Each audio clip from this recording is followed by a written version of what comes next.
നമുക്കൊരു 16 or 15 സബ്സ്ക്രൈബേഴ്സൊക്കെ ആകുമ്പോൾ ഒരു ചെറിയ കേക്കൊക്കെ ഉണ്ടാക്കി സെലിബ്രേറ്റ് ചെയ്യാം കേട്ടോ. നോക്കാം അങ്ങനെയൊക്കെ പറ്റുമെന്ന്. എൻ്റെ ഒരു ആഗ്രഹം അങ്ങനെയൊക്കെയാണ്. ഒരു ചെറിയ സബ്സ്ക്രൈബേഴ്സൊക്കെ ആകുമ്പോഴേക്കും അത് എൻ്റെ ഒരു സമ്മാനം ഇഷ്ടമൊക്കെ ആയിരിക്കുമല്ലോ. സോ ഇനി നിങ്ങൾക്ക് വേണമെങ്കിൽ കമൻറ്റൊക്കെ ഇട്ട് തുടങ്ങാം. വേണമെങ്കിൽ ഗിവ് അവേസൊക്കെ വെക്കാം. ആദ്യം കമൻറ്റ് ഇടുകയാണെങ്കിൽ മാത്രമേ ഞാൻ ഗിവ് അവേസൊക്കെ വെക്കത്തുള്ളൂ. പിന്നെ എൻ്റെ വീഡിയോസൊന്നും കാണാതെ പോവുകയും ചെയ്യരുത്. പിന്നെ സബ്സ്ക്രൈബേഴ്സൊക്കെ അവിടെ ഒരു 15-16 ഒക്കെ ആകുമ്പോഴേക്കും കമൻസൊക്കെ വന്നാൽ നമുക്ക് ഗിവ് അവേ ഒക്കെ സ്റ്റാർട്ട് ചെയ്യാം കേട്ടോ. ടോപ്പ് കമൻറ്റർ അങ്ങനെയൊക്കെ ഞാൻ സ്റ്റാർട്ട് ചെയ്യുന്നുണ്ട്. സോ ഈ ഒരു വീഡിയോ അങ്ങനെ പോകണേ അതനുസരിച്ചായിരിക്കും എല്ലാം പോണത്. അപ്പോൾ ഇത്രയും പറയാനാണ് വന്നത്. So tata bye bye, see you. See you പറയാറായില്ലേ, കുറച്ച് കാര്യങ്ങൾ പറയാനുണ്ട്. ഞങ്ങൾക്കിപ്പോൾ വെക്കേഷൻ ആയിട്ടുണ്ട്. അപ്പം ഇനി നമുക്ക് അങ്ങോട്ട് വീഡിയോസ് ദിവസം എടുക്കാത്ത നോക്കാം. ന്യൂസ്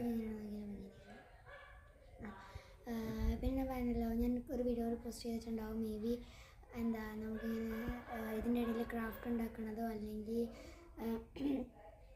പെയിൻറ്റിങ് ചെയ്യുന്ന വീഡിയോസും ഒക്കെ ഇടാമെന്ന്. ഓക്കെ, അപ്പോൾ അതൊക്കെ ഈ ഒരു ഇടയായിട്ട് വഴിയെ നമുക്ക് ഇടാം കേട്ടോ. സോ ഇത്രയും കാര്യങ്ങളൊക്കെ എനിക്ക് പറയാനുള്ളൂ. Bye bye.